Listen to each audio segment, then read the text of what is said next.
Hello and good evening, everybody. Welcome to the Dentar Show. And yes, it is Thursday night and it's date night with Dentar. And tonight, as you've been seeing, I've been interviewing a lot of fantastic, inspiring women. And today is no exception. There are people that I look up to. There are people that are in the tech space just making it big out there for us. And so, we're going to be asking them questions. I know you guys have been really excited about this episode. Trailblazing Women, Technology, Innovation, and Science. I know last week you enjoyed the show. We had, again, fabulous women who are in the real estate industry. And we spoke about buying properties and investing in properties in Ghana. We had over 8,000 viewers that day. It was incredible. People really want to find out how they can invest in the motherland.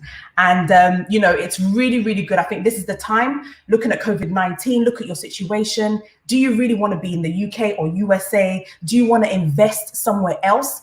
And I think that these are the conversations that we need to be having and we need to be thinking about more, especially as young people. Don't wait till you're 70 or 60 before you decide to go back home and build something or even, buy something.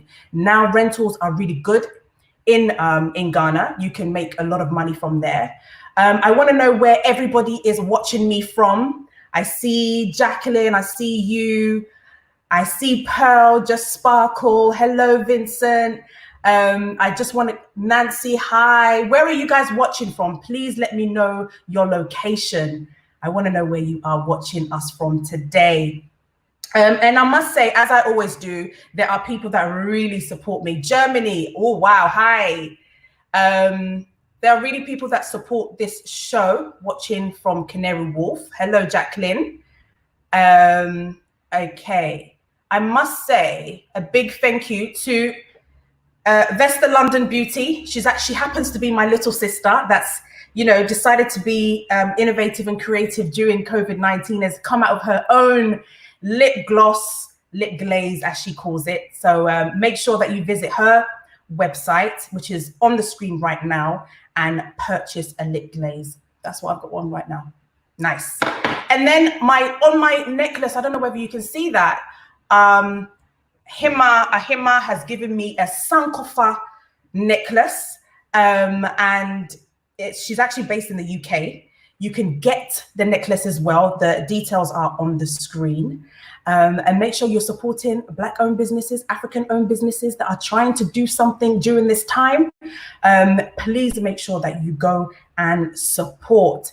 And then I've got some shito. Those of you that love shito and seasoning and all that, Cassie's Classics. She is a 24-year-old, just literally turned 25, and she decided to do this all-purpose seasoning and jollof seasoning. For those of you who love Ghanaian jollof and don't know how to do proper seasoning, just buy this, add it to your food, and you are good to go. So make sure that you purchase. It's Prodigy Foods. Go on the website. I thought I put it up, but I haven't. I will definitely put that up, but you can go online and purchase that also. And again, I must say a big thank you to Tap Tap Send, who are also supporting us. You can send money to Ghana, and if you use the promo Dentar, you get £5 to give to a loved one. So make sure that you send money back home. It's really important. We're the ones that actually are sending a lot of money back home. Let me see. Oh, I've got Birmingham. Wow. Okay. Keep it coming, guys. Guys, make sure that you share your page. If you are watching from Facebook or via the Dentar Show link, make sure that you click the follow button and make sure that, you share your page, do a watch party. These are very inspiring moments that you will get a lot out of. Don't let the information just be for you. Share it with somebody else. So share your page. Make sure that you subscribe if you are watching from YouTube. Subscribe, hit that subscribe button, and also share that on Facebook, Instagram, LinkedIn, wherever it is that you are watching from, so that you can share with a loved one who is, currently probably doing something else. You share it with them and they'll be watching. Yes, Pearl is like, I am sharing. Fantastic. Okay, so I'm going to show you these amazing products, right? By a Ghanaian. She is an amazing, inspiring lady. She's actually a Google Award winner, for those that you don't know. Last year in New York, we celebrated her in a massive way. And I'm just so pleased that she's managed to make it on the Dental Show tonight. Let me just show you, okay, the things that are going on that you might not know of. Look at this. Just look at these. I mean, these are her products. Like I said, she is somebody that's just so inspiring. And when I tell you the people that are using her products, okay, look at this. Just look. Feast your eyes, guys. So founder and CEO Mary Spio is a deep space engineer and tech innovator. She grew up in Ghana, and when she was 16, her parents saved enough money to send her to the United States. Her first job was working in McDonald's. Mary, I wanna start from there. And how you've grown and just been able to inspire and to come up with this amazing product that you have. It's inspiring. Guys, look at the products very well. Look at this. Look at this. And then she's also got this virtual, I'm going to get her to explain it. Like, it's just incredible. All right. So I know you guys are ready to meet her. So let's welcome on board Mary Spio. Hey, Sue. Hi, Denta. How are you? Good. And you? I'm fine, thank you. Thank you so much for joining me on today's show. Oh, thank you. What an introduction. Sis, I mean, for me, when I was reading about you and even throughout Gooba, you've just been inspiring. And how you've even managed to get like investors on board to support. I know I speak a lot with Kwame, as you know. Kwame is my friend. Yes. But I want to start from the beginning. I want to start from, your education in Ghana. When you were 16, like I said, your parents saved enough money to bring you to the USA, and how your journey actually started. Okay. Hi everyone. I'm excited to be here. And by the way, I can't wait to try that jollof seasoning.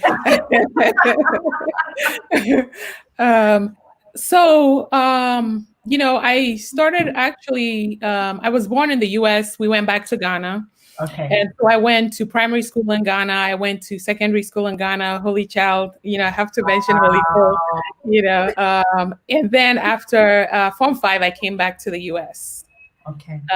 And, as you mentioned, got a job at McDonald's, went in the Air Force and, earned a scholarship through the Air Force to go back to university. And I went to Syracuse University, studied electrical engineering and computer science. And then from there, I went to was what you wanted to do at the beginning of your career? No. Okay. Actually growing up, later on, I found out that I had an uncle who's an engineer, but growing up, I didn't know any engineers. I really did not know much about technology. Like, I don't know about you, but growing up, I didn't have much exposure to technology. I actually didn't even see my first computer till I was like 16 or 17, wow. So it wasn't like I knew I wasn't quite sure what I wanted to be or what I wanted to do. Like everybody else, because I did well in school, I thought I'm going to be a doctor, So when I was coming, I said, I'm going to go be a doctor. And as my journey evolved, when I went in the Air Force and I was working on satellite communications, and, what's interesting is when I took the exam to go into the Air Force, I did very well in electronics.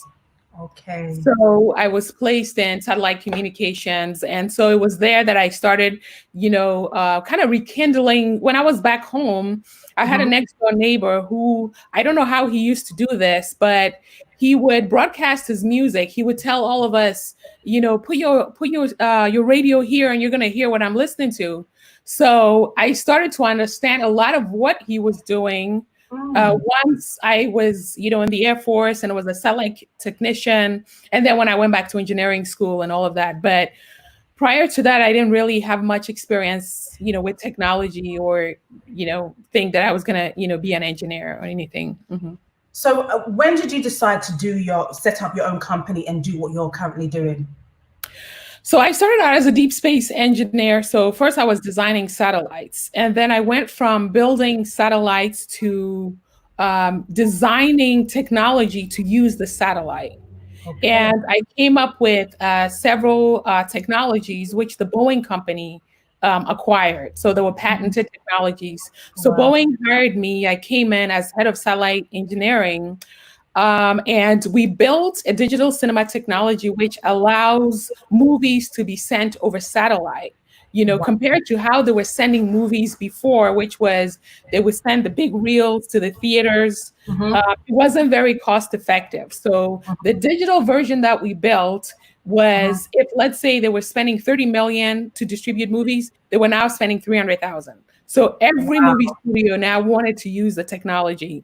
So a lot of them were pulling me in different ways to help them with this digital transition. And since I'm only one person, I decided to start my first company to help the movie studios. And then it became creating a platform for independent movie makers. And then from there, things just evolved to where it is now. Wow. So when you Mhm. say deep space engineer, what Mhm. exactly, like, can you just like break it down for us, please? So deep space engineering, so basically you're looking at building satellites, Okay. designing rockets that take satellites into space, Wow. everything that has to do with space. So today you hear a lot about Elon Musk and Amazon, and everybody's talking about space, which is the next frontier. But basically, as a deep space engineer, you build all the spacecraft that goes into space. You do everything but go to space. So Mm. that's what you do. It's pretty much rocket science. Okay. But in that field, as a woman, as a Black woman, Mhm. how was that getting into that space? Interestingly enough, as an engineer, I was very selective in terms of the companies that I went to. And also because it's a highly specialized area, I didn't face as much challenges as I face now as an entrepreneur. Mm. And, you know, so I didn't face as much of a challenge. And I was fortunate enough to work with companies like Boeing that they were looking for good engineers, and they hired me to come in as an engineer, and I had a lot of opportunities. There were tough guys pushing here and there, but being a Ghanaian woman that I am, I don't let anybody push me around. So Mm-hmm. uh, early on in my career, I didn't have as much challenges as I'm having now as an entrepreneur, which is a different field. Wow. Wow. Hmm. And let's talk about Boeing. I mean, Boeing is a Hmm. huge company.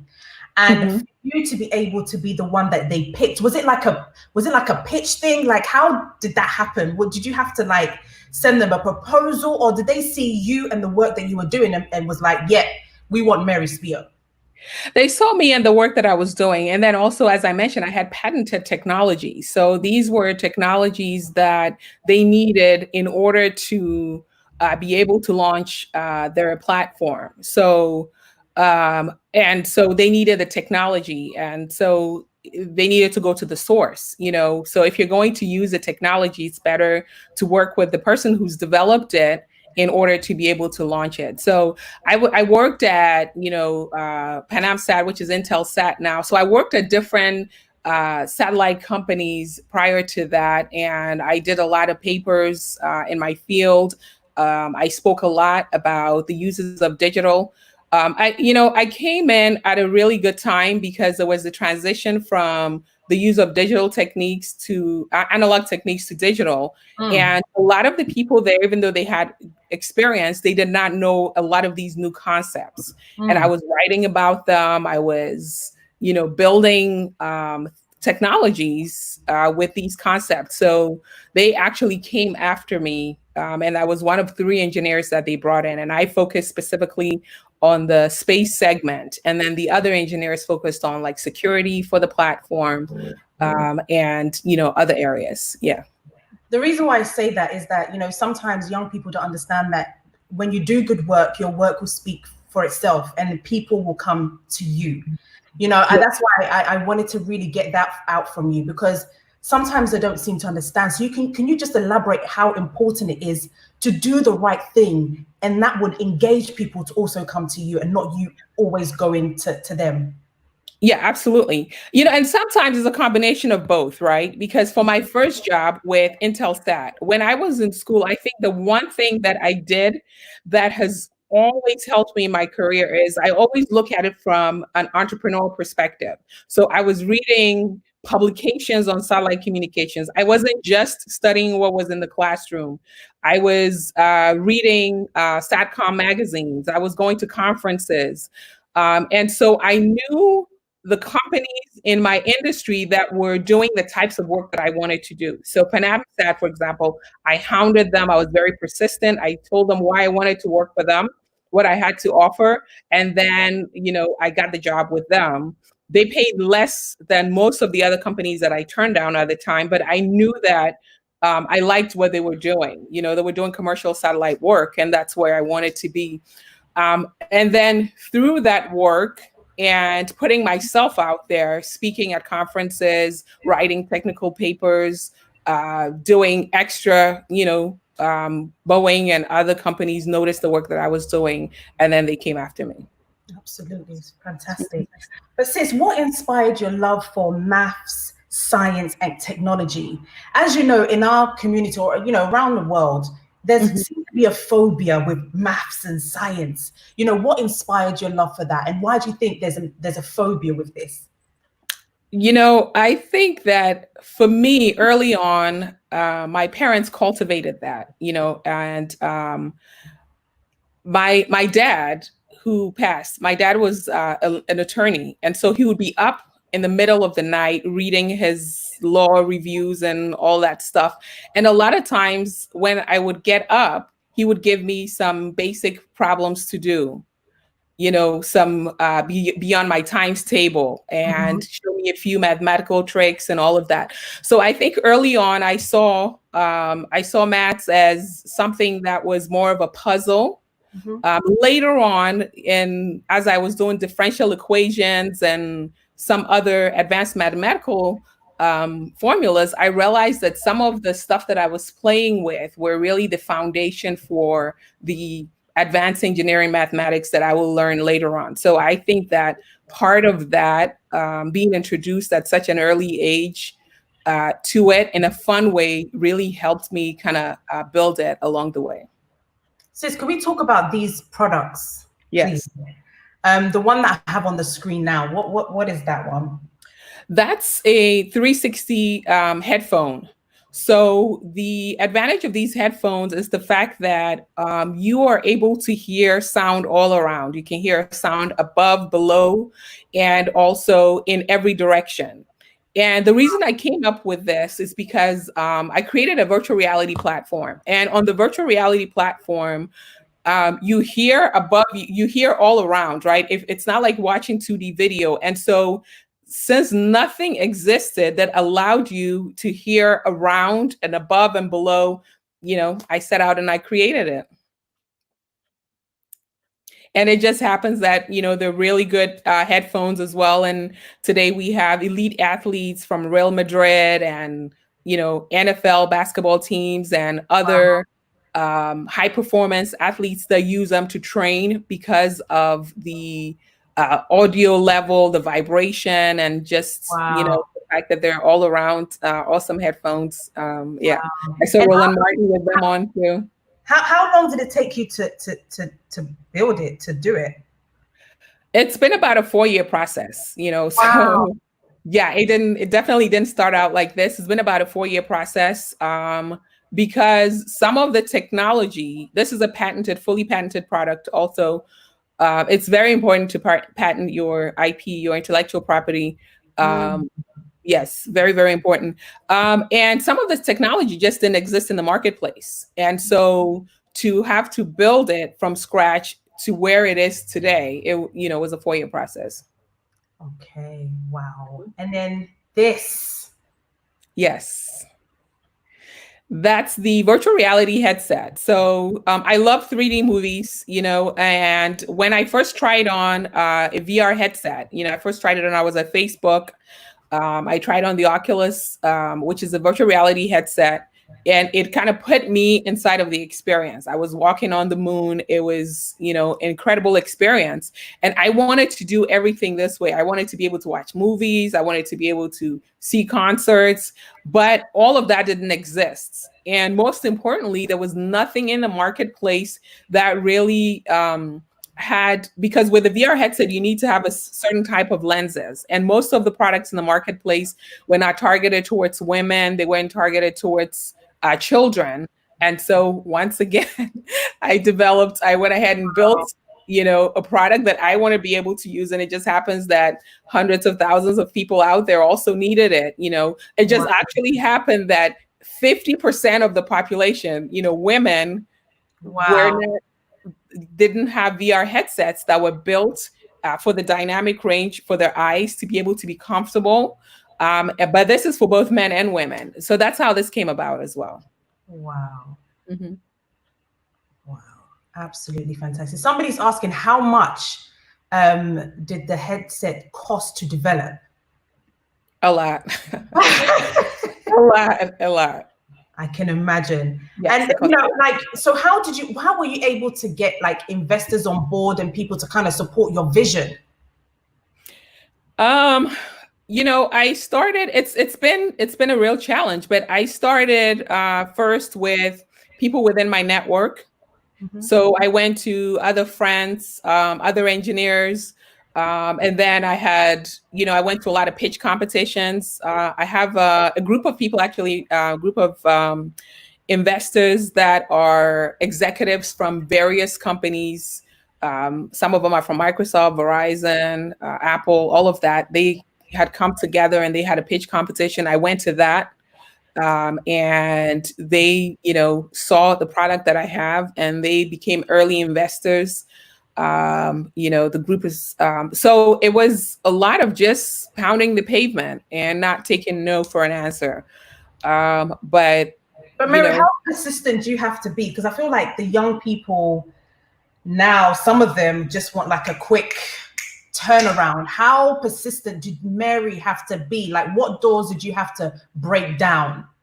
You got to be very persistent, and you also have to be willing to, to sacrifice, and a sacrifice is really an investment. It's not a loss. I sold my house, that I had. I took all my earnings from selling my patents to Boeing. I sold 4 patents to the Boeing company. I took all of that, put it in my first company, sold house, everything. I was willing to be uncomfortable in order to become comfortable, right? So, and you have to trust the process. You have to trust that there are good people out there and that, it's going to work out in the end. You have to be persistent. I had to knock on a lot of doors.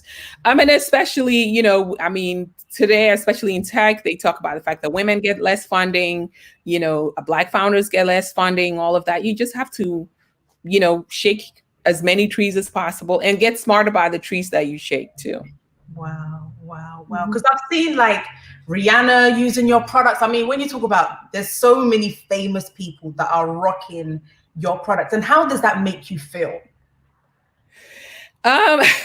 It's crazy every time I see it. It's really crazy every time I see it. And it just happened. My son was playing, I think, Fortnite, or he was playing some game and he ran, downstairs and said, "Oh my God, I just saw Seek, in my game." I still can't get over it. It's really exciting. It's like, having your baby and then putting it out there into the world.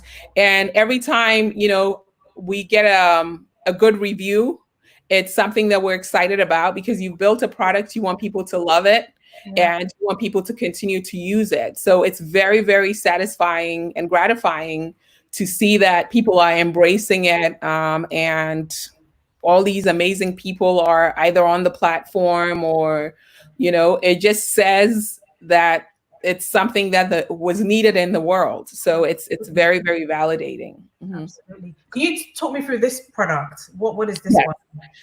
So I talked about the VR headset. So what you're looking here is a virtual venue. So with the VR headset, when you put it on, it replaces your entire world with a new world. And this, for example, is a new venue that we have coming. It's a safari world. So with the headset, you're going to be able to go inside of like your own house, you know? So for the cost of the headset, you go inside your own house, you can invite friends to come in, you can watch movies together. And especially today with COVID, where people cannot go out and with social distancing and all that. So the virtual reality headset allows you to be able to go inside of a physical venue. You teleport into a virtual space. And we're building a lot of these virtual spaces. We're going to build church so people can come together in church in VR. People can go to concerts. Already today, we have a lot of concerts. So on our platform, Mary J. Blige, Demi Lovato, and the list goes on. A lot of Afro beats. You saw me with Sark. We got some stuff coming. I don't want to spill any beans yet, but I think I already did. But we have a lot of venues that are coming. And so no matter where you are in the world, with just your phone. So you buy the headset, you download our app, you put it inside, put the headset on, and it takes you all over the world. What? Yes. And yeah. How much is like a headset? How much is a headset for someone to buy? It's $99. Okay. So the VR headset is $99. The headphones are $250. The VR headphones are $250. But we'll give you a special Denta VIP code so that anyone that wants to, so that my followers. Yes, they can get a discount with that. That would be amazing. Sis, I'm going to come back to you because I can see from the comments there's a lot of people saying a lot of stuff, but we will come back to that. Okay. I want to introduce our next guest. So I'm going to put you down and then I'm going to introduce the next guest. Thank you so much, Mary. I hope that everybody's been inspired. I mean, Mary's just an inspiration. So next up, I have a mentor of mine. She doesn't know, but I look up to her a lot. I follow her journey a lot. And she's an author now as well. She recently also, and do you know that Mary's an author as well? We're going to talk about that as well. She's an author. But she's somebody that when you're spying on somebody, just seeing what they're doing and you're just being so inspired, but you haven't really had the chance to tell them. And I'm just using this platform to just tell her how much she inspires me and how much she's just raising the flag for Ghana. I mean, when we talk about who she is and what she's done, let me just put her book up so that you guys can see the bold new normal. Lucy Quest is, she started off as an electrical engineer. She worked at Ford Motor Company. She also attained her chartered engineering certification. She's worked at Millicom. She's worked at Vodafone. She is she's a youth STEM. She's just done everything. In 2018, she was appointed by FIFA as their vice president for the normalization committee to restructure Ghana football. We're not talking about the women's football team. We're talking about the Black Stars, the main football team in Ghana. She's, currently she's the MD at Morgan Stanley. I mean, the list goes on. She is just doing so many amazing things, as well as having this amazing book.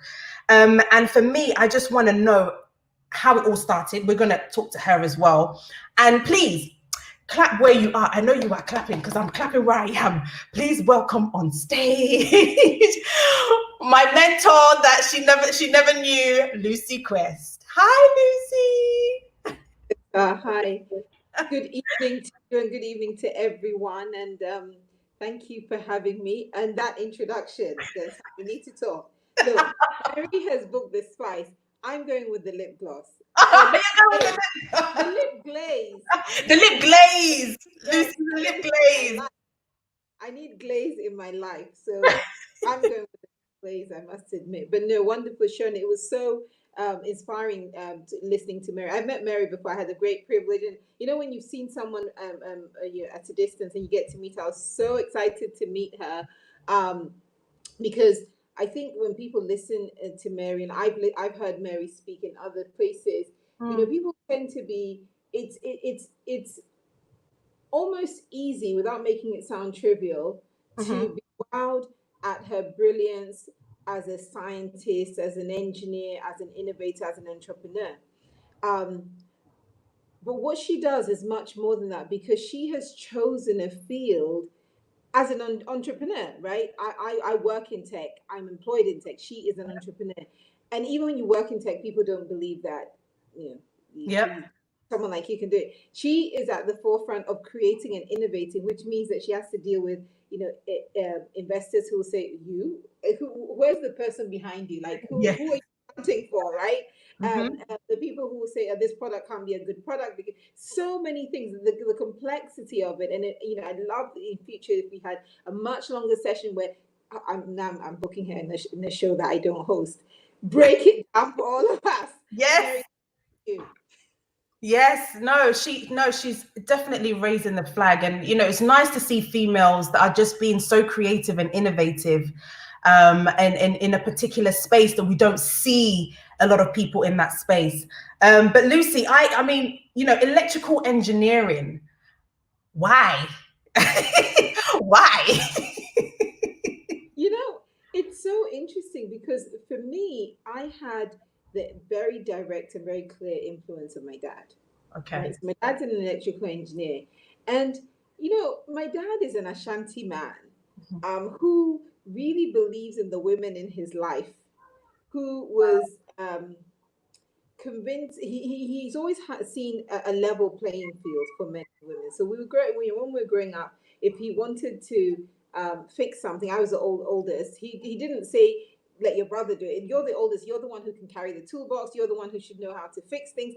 And he Wow. kind of normalized it for me. So I must admit, by the time I realized that, you know, in society people felt that men and women do different things, it was too late. I realized that much later in life because at home, I just wasn't taught that. I just wasn't told that. So it was trained. And what he did was effectively to create an interest in me that I saw as normal. So you know, I could really relate to Mary's thing about a point about being given math problem. I mean, I always tell the story of my dad teaching me algebra when I was 8, and I was 8 years old, and to be honest, at 8, I just couldn't understand how you'd a question that combined letters and numbers Mm-hmm. together.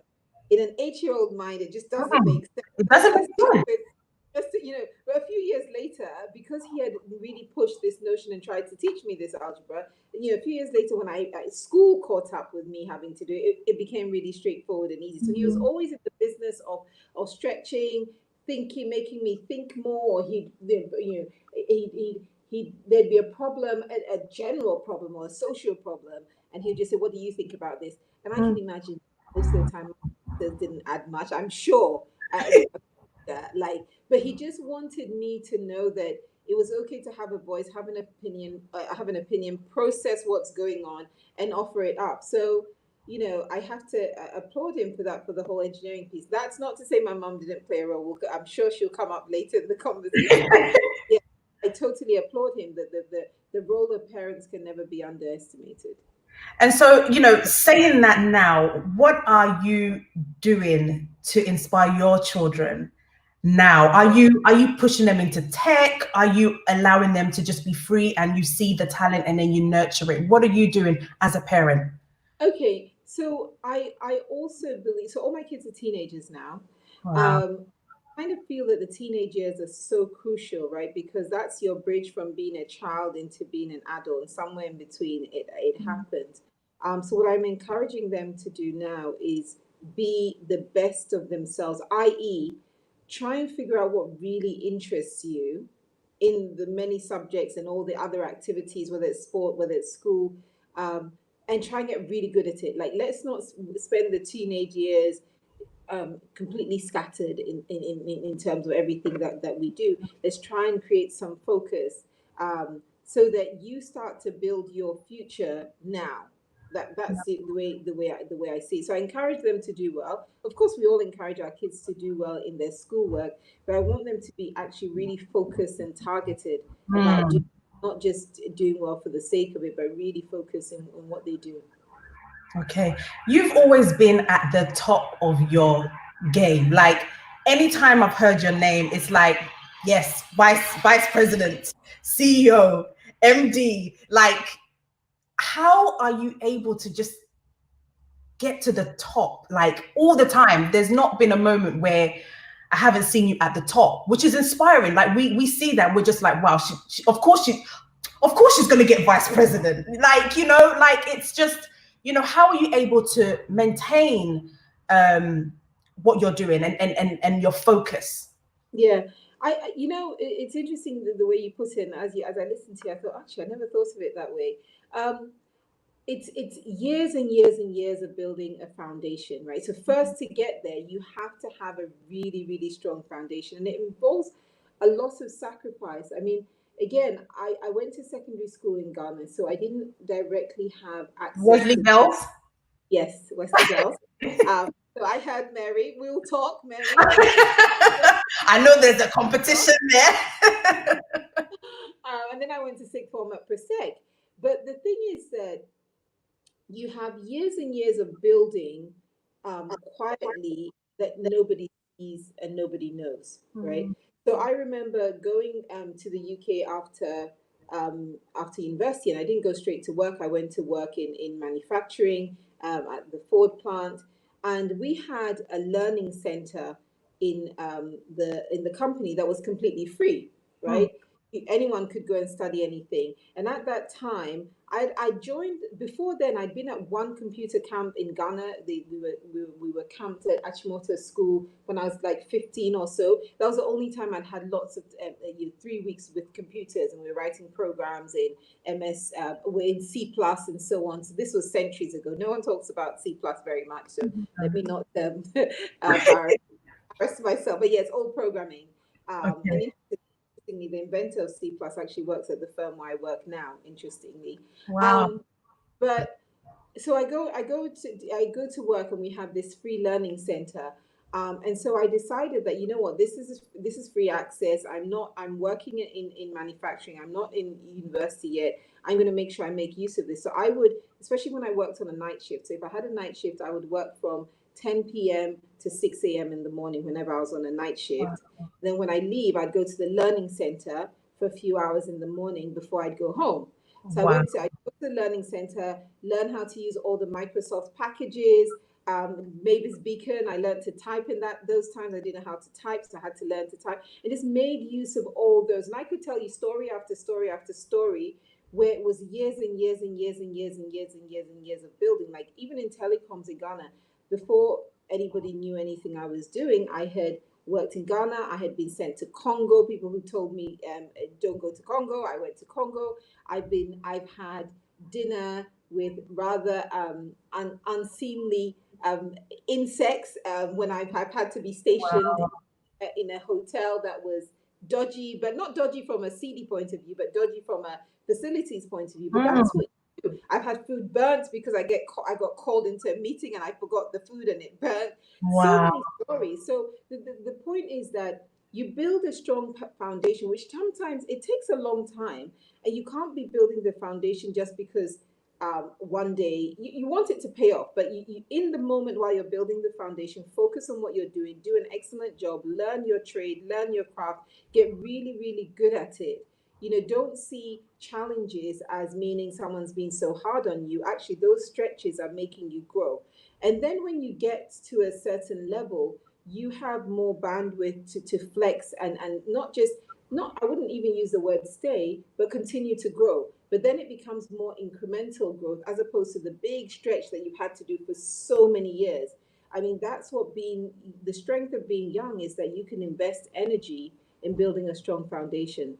Wow, fantastic. And Mary mentioned about sacrifice. How important is it for young women who are starting out to sacrifice? That word sacrifice, I think we really need to understand the importance of sacrifice. Absolutely. I talk about this a bit in my book, not the sacrifice, but what I'm about to say. Yeah. I feel that as human beings, the only thing we have is time, right?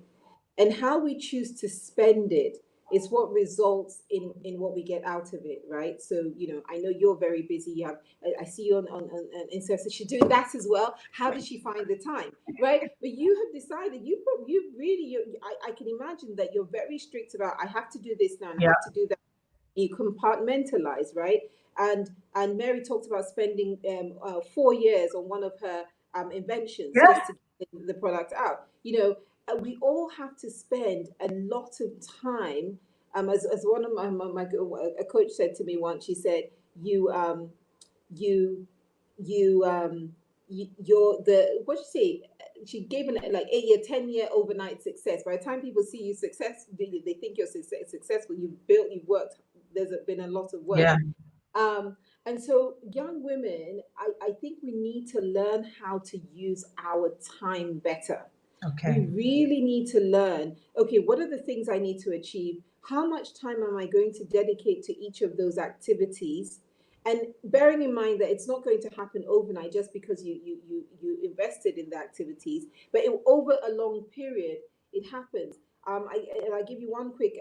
It's not an anecdote. Actually, it's a proven fact. Like the 10,000 rule. That so many people, you see people like the Tiger Woods of this world, and all those people who are, the Serena Williamses of this world, and what they have in common is that they've spent the equivalent of 10 years or 10,000 hours mastering their craft. So by the time you wake up and you say, "Oh, Serena's playing tennis. I want to be like Serena." She's so many years ahead of you that you can play forever. You're never going to play like her. Like you're just never going to play like her. Yeah. So we need to invest our time wisely. Be willing to make some sacrifices. Not do what everyone else is doing if you want to be different. You can't do the same things as everybody else and expect a different result. Absolutely. And we hear STEM everywhere, STEM. What is STEM and how important is STEM to you? Yeah. So STEM is science, technology, and engineering and mathematics. And I really passionately advocate not just young women, not just for young women, but for all young people, especially in Africa, to participate and get into. And I tell you why.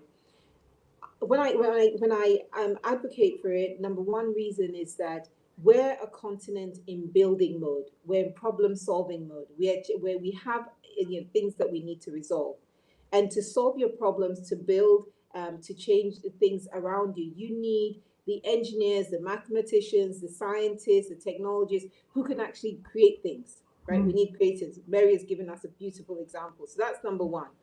Number two is that even if you don't go all the way to become a science or a technology or an engineering professional, we all need a degree of understanding of science and mathematics to run our lives, right? Mm. You have kids, I have kids, and I know you know your science stuff. You work in nursing as well. But the bottom line is, even playing the role of a parent, Mm-hmm. you calls around, what are you putting on your children's plate? What are you feeding them? What are you letting them drink? Why aren't you letting them drink something? And what is going to make them healthy? Even in this pandemic, there's a difference between the people who have some degree of understanding of how science works and those who have none. So even just to live our lives from a public health point of view, we need an understanding of STEM.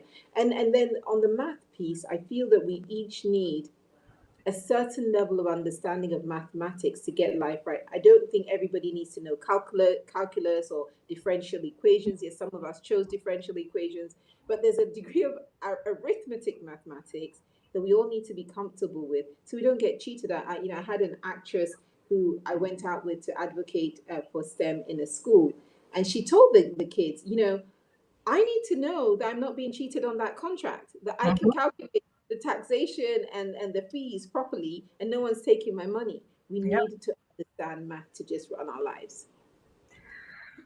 So, would you encourage young people? You said it's not just female, but young people in general, to really look at getting into maths, getting into science, getting into technology. How important is that in Africa right now, STEM? It's hugely important, right?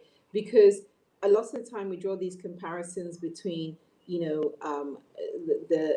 Western world or more advanced countries and African countries. And one of the biggest things that stands in our way is how we interact with our environment and how we make our environment work for us, right? Yeah. And when I say interact, not just sort of do we go out, do we, but really, what are we using the resources that we have? How are we using to our benefit? Yeah. That question. And it's the creativity. Look at what's happened in this pandemic. We've had the young man invent that wash basin, Mm. sensor, the sensor activated. Yeah. Also solve the problem, and you go on and on and on in this period, and you start to see the benefit of science. When we needed to make hand sanitizers, we had to formulate them ourselves. Yeah. The factories had to quickly formulate that. That's a chemical formulation, but we needed it to stay healthy. We needed it to keep True. our hands. So we need it, but we also have a lot of construction, a lot of building. We have industries we need to build. We need to have products we need to process so that we can use and stop importing them. There is just such a long list of opportunity. Now, I'm not saying that every single person, like I said, will become a STEM professional. We need an understanding of it to enrich our lives and enrich the professions we may go on to pursue. But we do need to encourage a large percentage of our young people to go into STEM. Look, it's one of those fields. The fields of STEM normally require more work. It takes longer sometimes to become a professional in those fields. But we need you. We need you. As we talk, and people talk about numbers and they talk about extrapolations and how the graphs around this pandemic are being charted. Where are our data scientists? We need Mm. so many data scientists. I went to a company in the UK that does online. It's an online marketplace for high end fashion, right? And they had 60 data scientists working there in one company. Wow. I thought, oh my goodness, so this one company has 60 data scientists analyzing all the data, making them money. How many can I count in Ghana or Mm. other places who are really looking at our data flows, our information, understanding our patterns of behavior, and so on and so forth? We need them. Wow. And so, what do you see an increase in Ghana with this now? I mean, we've got the likes of Ivy Barnley. We've got so many young people that are springing up. Are you seeing a growth, or is it like a steady thing, or is it declining? What is happening currently in Ghana? It's growing, but the challenge we have is that it's growing on a small base. So the percentage, look, my numbers are a bit old. They're probably 2, 3 years old in terms of numbers. But I think the last time I checked, it was something like it was a single digit percentage of people who are graduating with degrees in STEM fields. And of that single digit, it was and even it was only 20% who were women. So the Wow. numbers that are going through, coming out from our STEM fields are really, really low compared to what we need, right? And the description I use in my book is that I talk about running a race. If Usain Bolt and I were at the start of a 100-meter race, and I said I was going to race him, you'd laugh. You see, you're smiling. Talking about, yeah, what's she talking about? Is she crazy or something? Well, it's even worse than that because in our case, I represent us as in Ghana and many African countries, and if we say Usain represents more advanced countries, our situation is worse than that. Not only is Usain known to be not a faster runner than an exceptional world class runner, but we're not actually starting from the same starting point. He's actually a few meters ahead of me on the 100-meter race already. And on top of that, he's got accelerators. And I'm standing here thinking, I'll gradually get there. I'm going to toddle along and catch up with Usain. You're never going to catch up with Usain.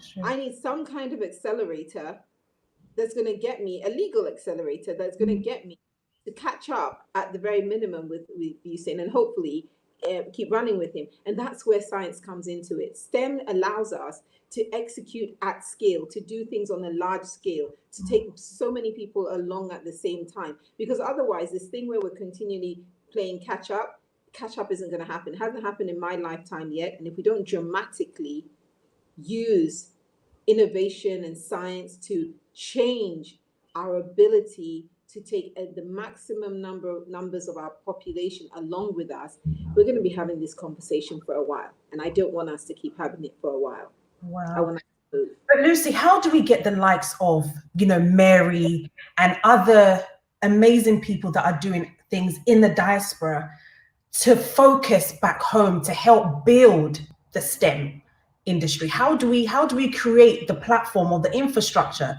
to allow them to come back home? Look, I'm sure people like Mary, myself, many people do things, but the challenge is the scale, right? And I keep talking about scale. And to do it at scale, we need to improve the enabling environment. With that, I have to put on the table that we do have work to do to ensure that we create an enabling environment. If an entrepreneur like Mary came here, how are we going to make it easy for her to set up her company? How are we going to make it reasonable for her to attract investment? How are we going to give assurances to her investors? How are we going to provide access to markets and customers for her? So it is a complex situation that we need to all participate in. The enabling environment at the moment is quite insufficient to have companies like Seeks in our environment, and yet we need them. Now, having said that, there are some young and some entrepreneurs right here on the ground who are working really hard in spite of the environment. And Ivy and I belong to the Ghana STEM network. It's a network of people in STEM doing various things. We have neuroscientists to, IoT scientists, all kinds of scientists and engineers and so on the platform, doctors and so on. So it's a community of STEM professionals who not only support each other, but also use their leverage to engage young people across Ghana. And I think the network does a brilliant job and moves the needle. I think networks like that need more support to ensure that they're taking more people along, but also to be engaged around what do we need to do as a country to create a more enabling environment so we can build more companies where we can create innovations and new products that will be of benefit to our market. So yeah, we do have work to do. Let's be open. I'll be open and honest that's my opinion, that we still have work to do. So, when you were MD at Millicom, Airtel, yeah.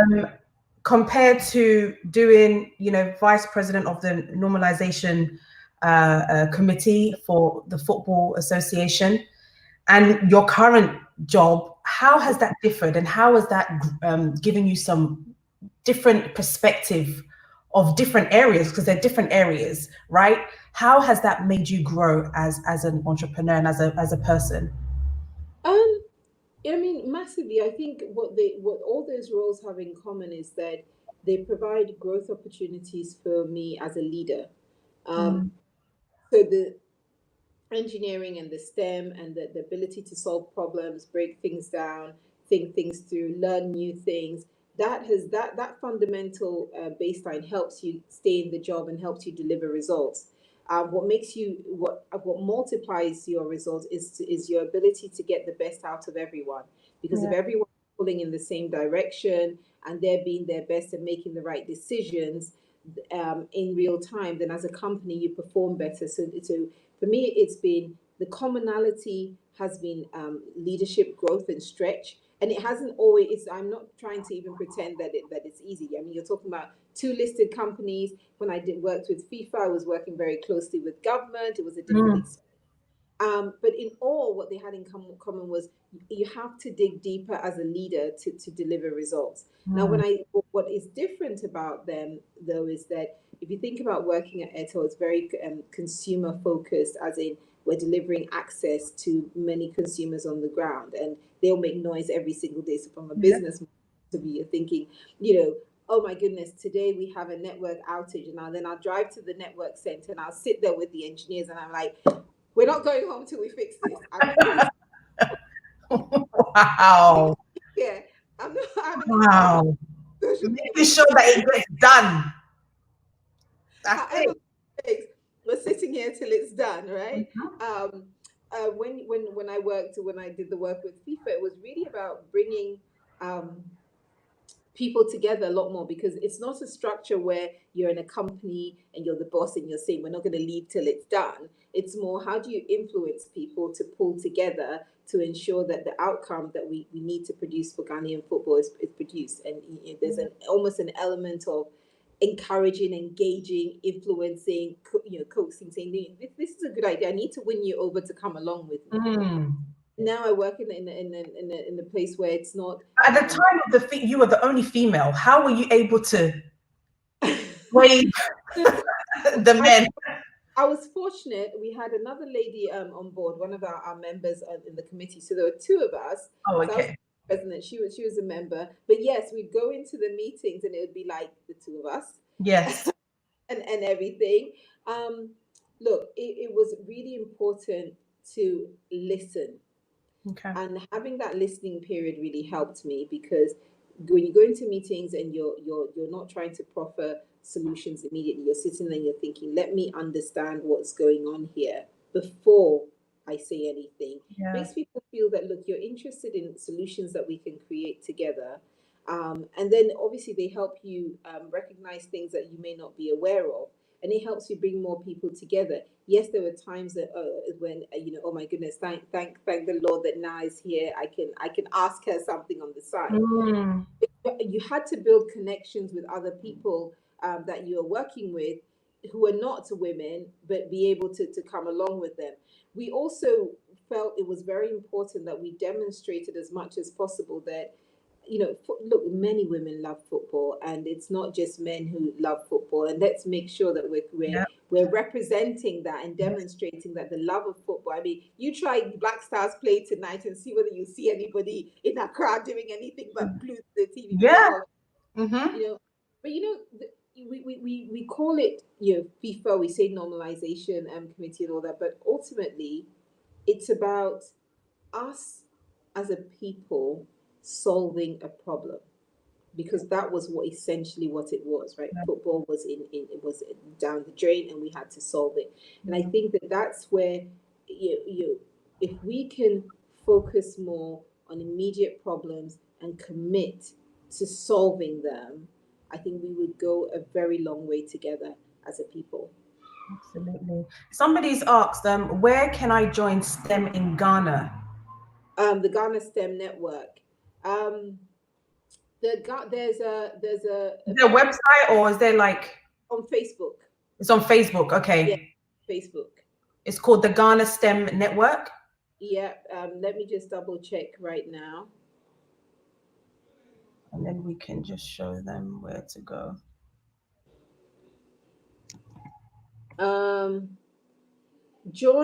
Follow GH Scientific. That would be the one. Okay. GH Scientific.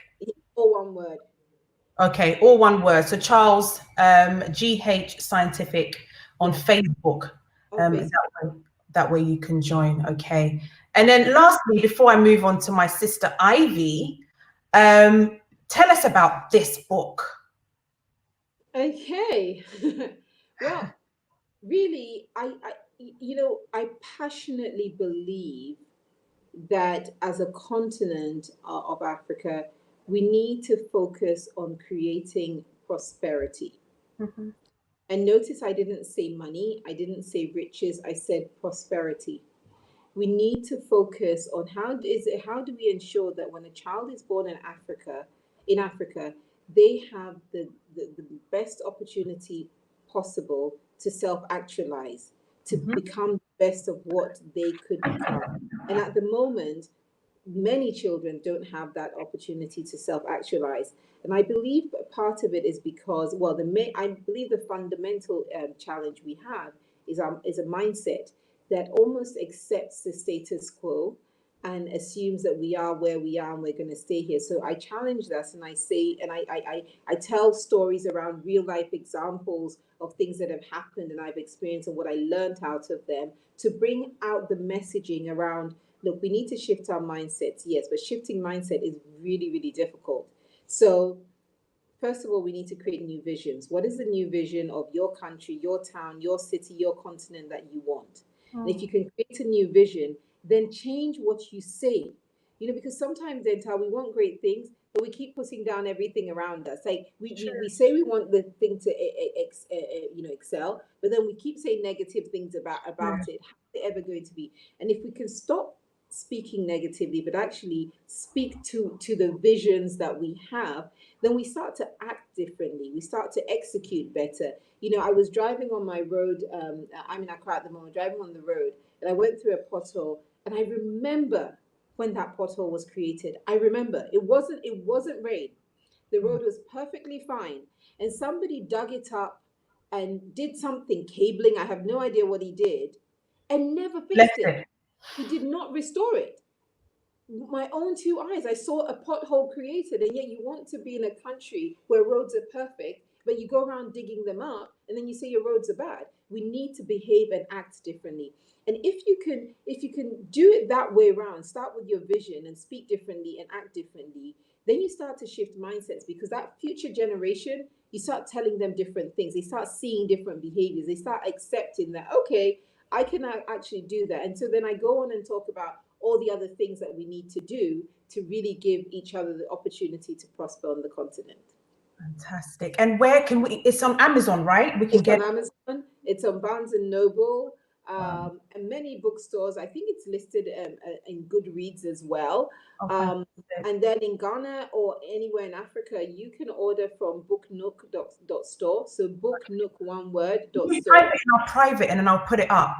I In will. our I private will. chat, yeah, and I'll put it up later Yeah. when we have, yeah. So now, I'm going to move on to my sister who's in Seattle at the moment. Thank you so much, Lucy. I'm going to come back and then we're going to take questions as well. But my sister, Ivy, let me put her picture up so you can see her before she comes up.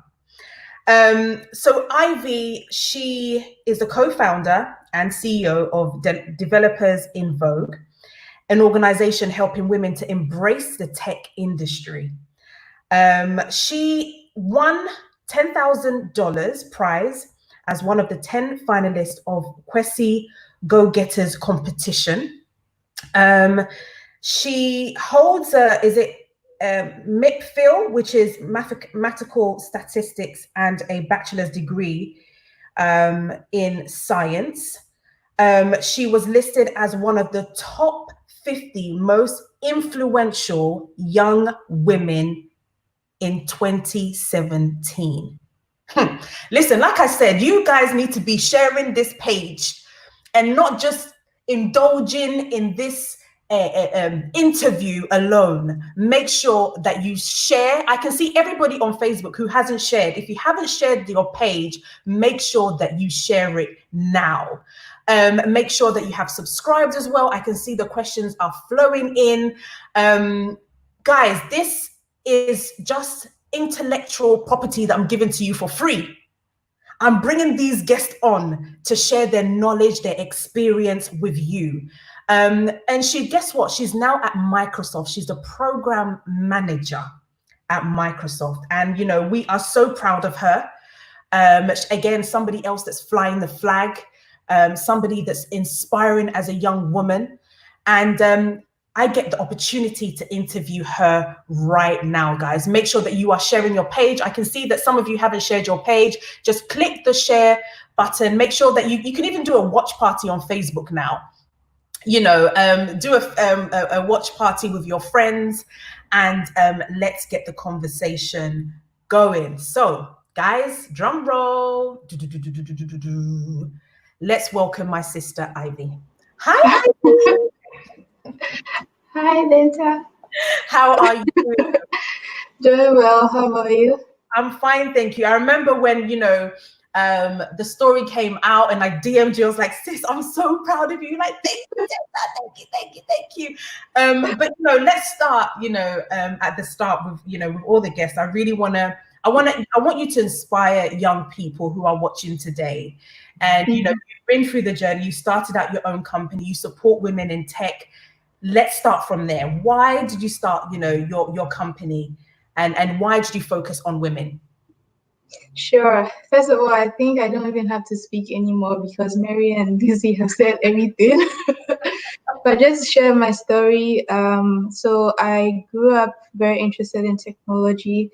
So back in school, I studied actuarial science, and then that was my first degree. And I proceeded to study mathematical statistics as my second degree. So that was my master's. So I was known as a bright student, like right from my childhood all the way to university. But I started performing badly in university, and that really affected even my confidence and my self-esteem, because to be known as somebody who was always at the top and then now performing just like average was very trying times for me. And so just around that time, while I was doing my master's, I heard of this new school that has started in Accra, and they wanted a teaching assistant to help young girls in science. What school was it? That's African Science Academy. Okay. Yeah. So I went in there to support these young girls in science, mathematics, and tech. And so I was working there, was very committed to it. I remember I used to wake up sometimes at 5 a.m. to teach the girls math and tech. And before I'd go there, I used to hear people normally say that like women don't like technology and women are afraid of computers. But when I went there, I noticed the contrary. I realized the girls I met were always excited to learn, and they always had really good ideas of things they wanted to build using technology. So that's what really sparked the passion and the interest to support women. So when I left that school, I had the idea to start developing in Vogue with my co-founder Maxwell. So we started with a small class size of 20 women. At that time, we didn't know anybody and nobody knew us, but we were just like very committed and focused. And then we've been able to run Developers in Vogue. Just like 3 months ago, before I left Ghana, we acquired our own physical space to run our own training programs. But sadly, due to COVID, we've had to close it temporarily until things are more under control. Yeah. How many girls have you been able to impact on since your journey started? So right now we've had about 70 women who have completed training with us. Our job placement rates at the moment is around 50%. So wow.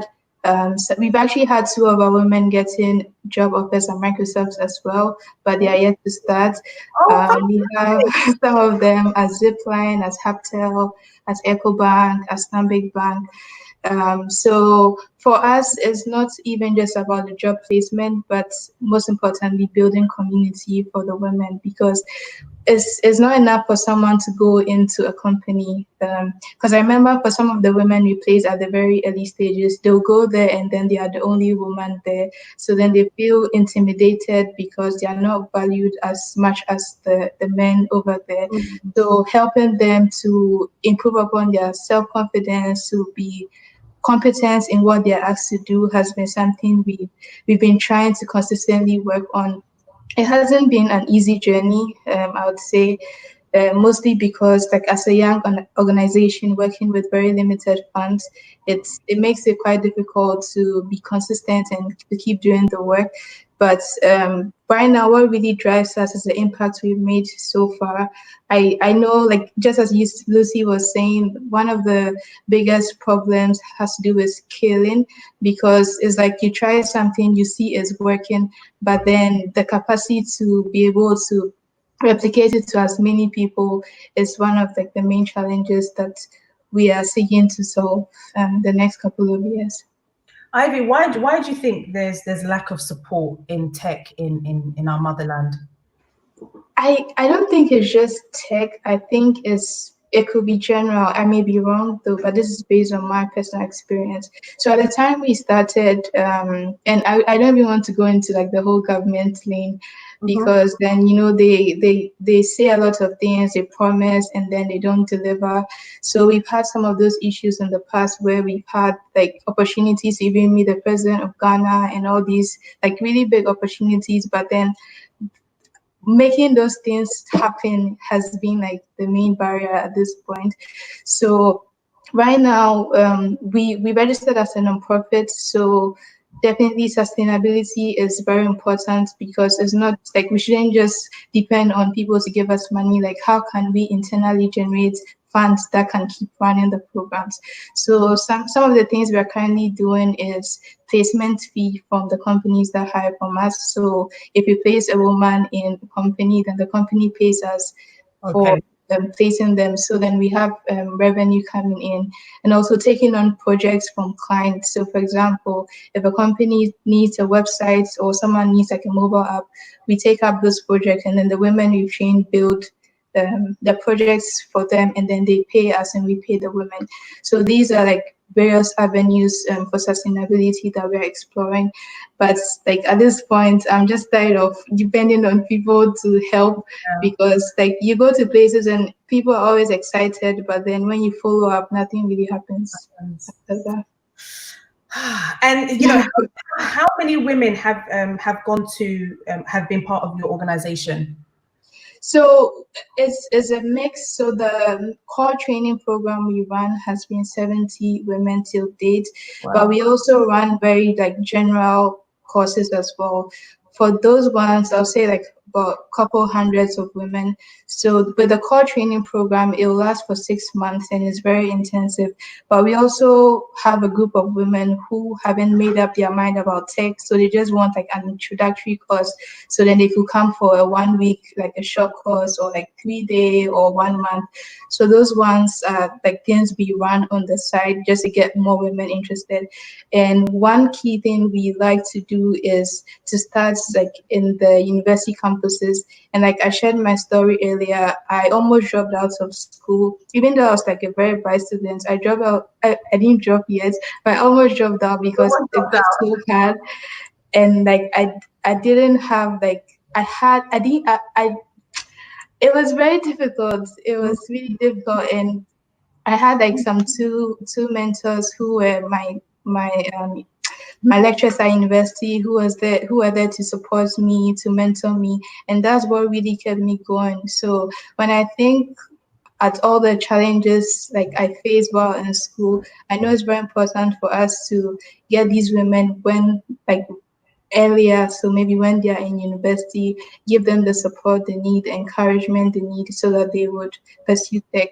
So currently, we also partner with some tech companies in Ghana for national service placement, so that when we get the university students, we place them in those companies for their national service, and after that, they can get a full-time job offer. And Ivy, I know you just skimmed on the challenges that you had, but what were some of the challenges that you had? If there's other people that were facing the same challenges, and how you overcame it. Yeah, so in my case, it was mostly a lack of focus at a point. So when I was in my second year, I was like the best student in my college. And then right from my third year, I started losing like track. I was doing so many things that I wasn't focusing on my academics as much as I wanted. And at that time, even though I had like these issues, there wasn't anyone I could go and talk to, because one, like my classmates were already criticizing me and laughing at me, like, oh, you are so happy being the best student, and now look at you, you're just like one of us. And so it was really tough until those two mentors came in. And interestingly, last year, my university, that's KNUST, they invited me to be the commencement speaker at the graduation. And that I was like one of the youngest to ever do so in the history of the university. I never saw that coming, but I didn't know those challenges I faced at that time were going to position me to be an inspiration to like other young women as well. Wow, fantastic. That's so inspiring, honestly. And, so when you got, I don't know, did you apply for the Microsoft program manager, or like what happened with that? Because like we were just like blown away when the news came out. We were so excited for you. How did it all happen? I actually didn't apply, so Microsoft pursued me. So we came to Ghana. Yes, I love it. Yeah, the team came to Ghana to meet people in tech and to interact with them. So I was invited and I decided to go. So when I went there, I didn't even know it was a recruitment event. I just thought it was like a normal tech program. And so right after that, then the follow-up started like, hey, we want you to come and work with us. Like, what will it take to get you to come and work with us? And it actually took me like over a year to make a decision because I just wasn't sure. But I didn't know if it was the right decision to make.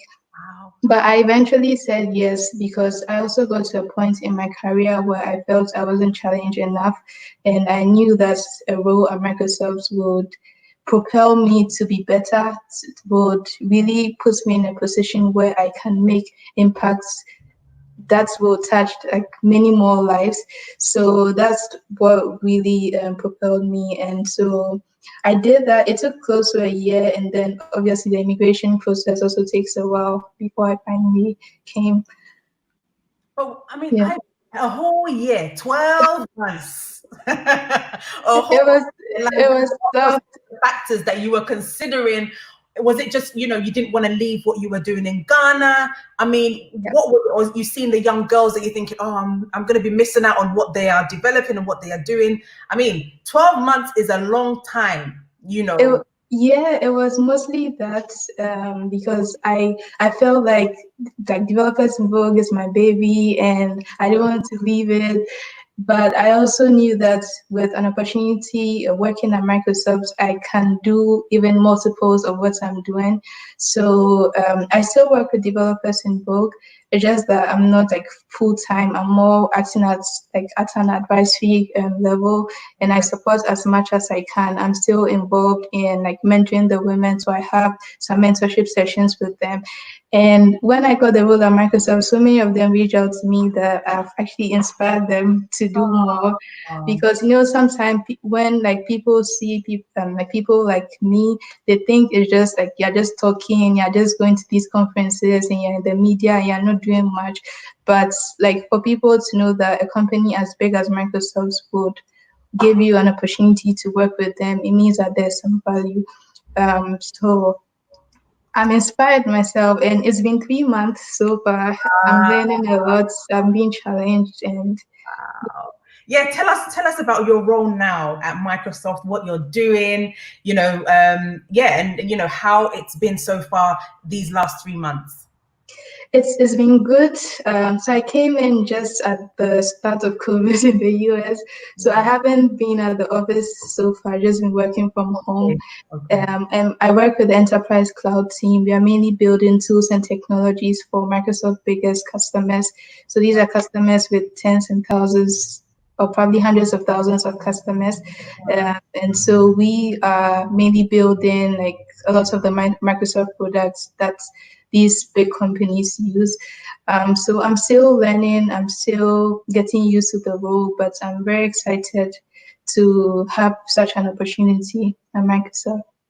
And also while here, I decided to join the Blacks at Microsoft, which is a group, and we're also looking at how we can get more Black people coming to work at Microsoft. Wow. So virtually what I'm doing at Developers in Vogue, but also doing at a larger scale. Fantastic. That is fantastic. It's so nice that, the girls that you work with in Ghana, reached out and say that, what you've done, the step that you have taken has inspired them to, do more. That must be really reassuring that actually the year that it took for you to realize that actually, let me take this bold step is worth it. Definitely, yes. And also excited that 2 of them are coming to join Microsoft as well. When are they coming? So they are still working on immigration.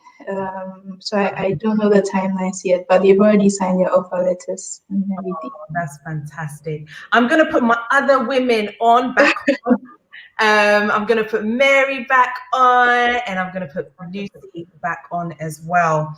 From the conversations that we've had, and I think Ivy mentioned it a few times, is about mentorship.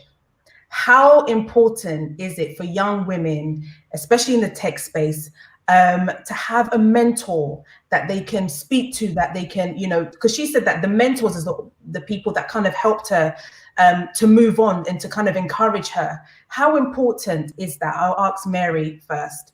And do you have a mentor, Mary? Yeah, I mean, mentorship is extremely important, which is something that I do now.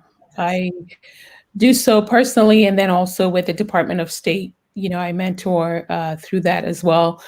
It's extremely important. I did not have mentors early on in my career, but later on, I did. And through my internships, like the first internship that I had, the CEO of the company, Wanda Austin, who happened to be a woman as well, Aerospace Corporation. And I was so impressed by the work that she was doing.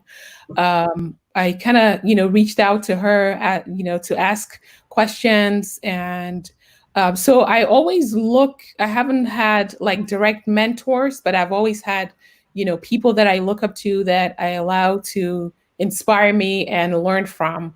And because I didn't have as much of that, now I am that for other women and for other people that are looking to get into technology. But it's extremely important because the experiences that we have, we're able to pass on to other people so they can shortcut the process.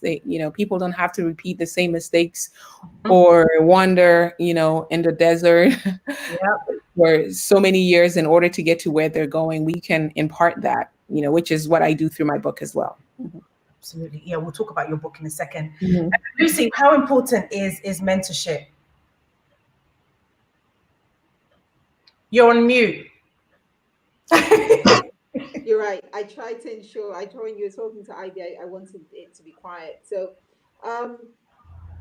extremely important, I have found, whether it's for myself or for others,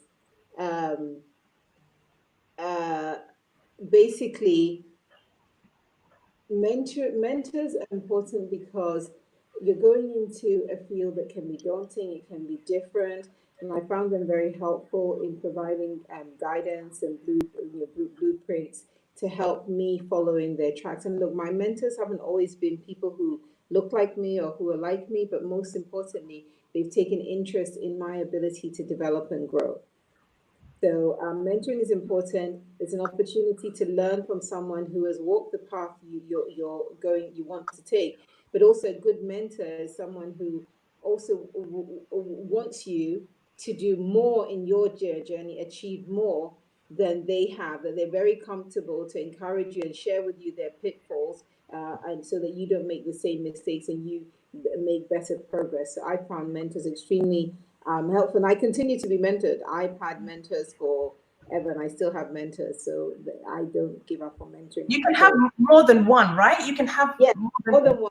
And to Mary's point as well, I do have some people I look up to from a mentoring point of view who I haven't met, right? You just follow them, see them. So some of them you meet in person, but not all of them. But it's just good to know that there are these people out there who you can reach out to. Absolutely. Lucy, Mary, can you see the question on the screen? It's for you, I'm sure. What will it take to achieve national digital access in Ghana? The answer is simple, and it's also complicated. It will take I know someone said early on that we shouldn't depend on the government to make these improvements, but it will take that. We see that when you look at countries like India, where the governments very early on made a deliberate investment in technology, in infrastructure, and in the people. When you look at a country like Norway, Sweden, where today most of the exits in technology are coming from that didn't have that just a few years ago. you look at, so many different countries, and I could go on and on. We have to invest in the people, and we have to invest in infrastructure. The governments have to, in order to be able to get the people to come back. China is another example. Today you have Tencent, which is, look up these companies. I mean, multi-billion dollars, some of them are even going to be trillion-dollar companies that didn't exist even 20 years ago. But these were companies that came about as a result of the government investing in the people and making it attractive for people to go back home.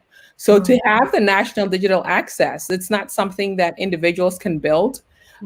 It's not something that small businesses can build. These are infrastructure and changes that have to be done on a global scale by governments.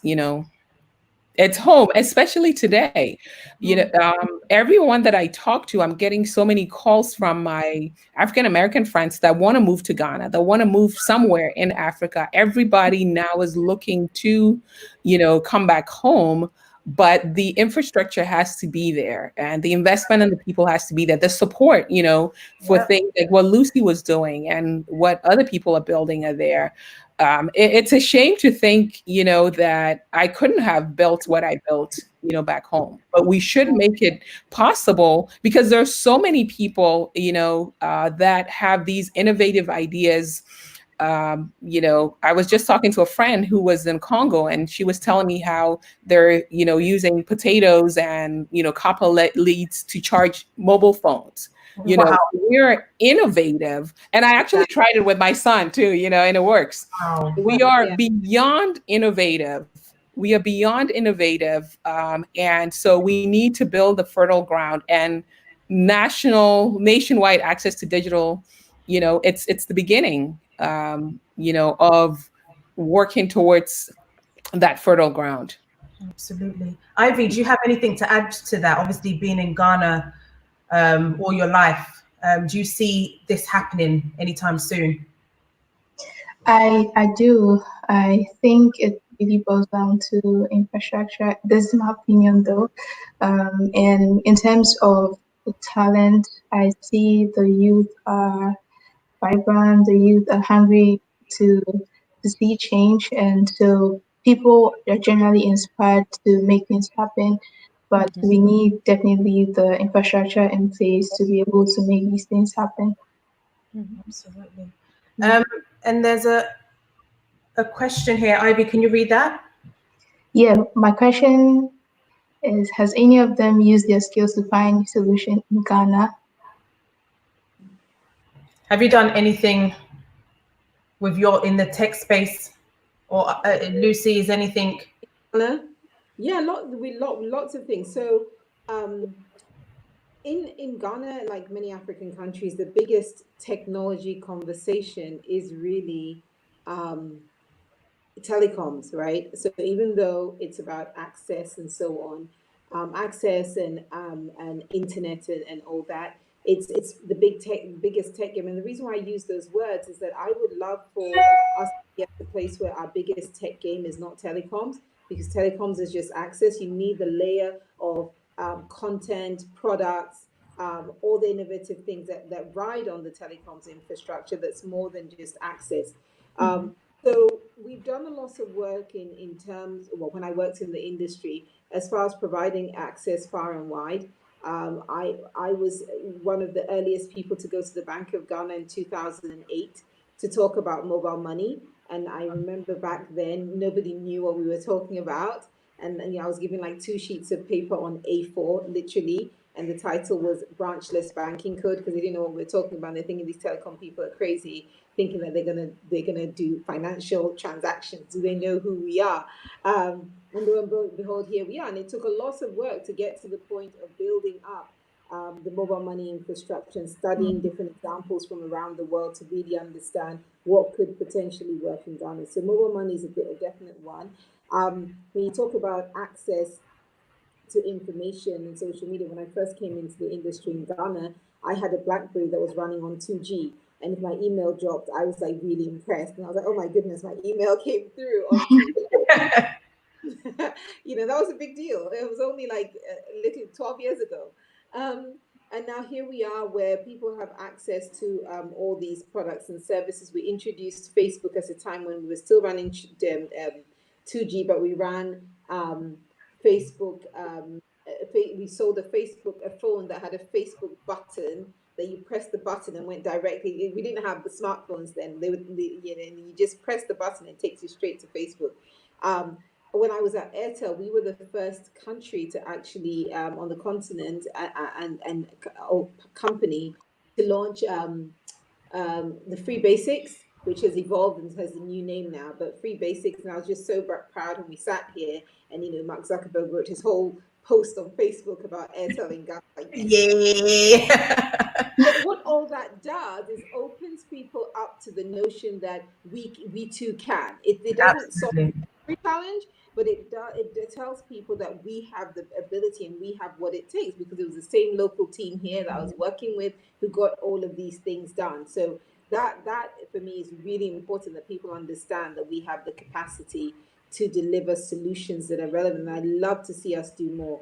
On that digital question, I completely agree with Mary's response. What the infrastructure that we need to provide, we need to make it accessible. But I would equally love for our own people to be more curious, right? I can tell you my biggest pet peeve, and if you own one of those companies here, please don't come for me. Just take this as good friendly advice. Delivery guys who will not use Google Maps. You can send them the pin, you can tell them exactly where you are, and they still want to call you to ask for directions. Use the digital. It works. Yeah. I promise you, it works. Yeah. So there's a bit about provision, but there's also the bit about us shifting our mindsets and understanding that digital makes life easier, and we should use it. The more of us who use it, the more investment that will come to us as a country, because there can be a return on people making investments in digital. Let's use it, people. If you're watching us, start finding the digital things you can do digitally that you don't have to keep driving to a location to do. Absolutely, you're right. On that note, I'm going to invite, Mary, did you want to say something? Yeah, I was just going to add how using my skills in terms of helping. We have several animators that are based in our office in Accra, and they've done, such great work for us that unfortunately a lot of the, companies want to steal them from us. But we continue to train a lot more people that had degrees in art and other areas where they did not know how to apply them. But today they're Unity animators for us. They're doing a lot of 3D animations. Some of them are even coding today. And so it's taking a lot of the raw skills, because I think a lot of times also people have the skills, but they don't know how to translate it into something that's, useful. And so that's a lot of what we're doing, is hiring a lot of people home. It's a win-win for us, because for us, we're able to give them, we're able to give them a living. And then for us, it's the fact that we are finding these phenomenal talent that are, not that we don't have to, that doesn't cost as much, so we still pay them, like they're here. But so that's, one of the things that I'm doing. And my goal is to continue to grow our, engineers and our animators and our skill sets in Ghana and, around Africa as well. Absolutely. And finally, I'm going to introduce Dr. Elsie Infal. She's been struggling with her internet, and that's why she's coming on very late on. We only have about 10 minutes left. But, I think you've come at the right time, because now it's more of the education system. Somebody's even put there, is it? Kwame has put, Africa, we need to change the education system. And this would help. And, Doc, you're senior lecturer at the University of Ghana. You're the president of the Ghana Society of Biomedical Engineering. Doc, how do you see the education system when it comes to STEM? I have spoken at length about this. And I don't think I want to repeat the same things I have said in the past, but we need to do something about it. We need to make our education much more relevant so that our students know that what they are learning is actually relevant to solving the challenges and problems that we see around us. That's the summary. Okay. So you obviously you come in contact with a lot of students. How do you see it right now? What is the situation on the ground? Yes, actually, our students are beginning to change the way they think about education, because it's become very clear over the past few years that it's not sufficient to go sit in class or go to university for 4 years, memorize a whole lot of things, and then get a job and continue as before. Many of them are realizing that the jobs are simply not available. I mean, you can graduate and still sit around with nothing to do. So there are many of our students who have begun to take the task into their own hands to get themselves educated and become more useful to society. So many of them are participating in different programs like what Ivy talked about. There are students who are actually involved in all kinds of things to try and make themselves more relevant. So it's improving, but there's a whole lot more we can do. Personally, I have made it a point to try and make my classes a little bit more relevant. So it's not possible to take a course with me and just memorize things and pass. My students will tell you it is simply not possible. So what I'm doing is to make sure that every course. The 2 and 4 is not happening. It's not going to work in my courses. It doesn't work.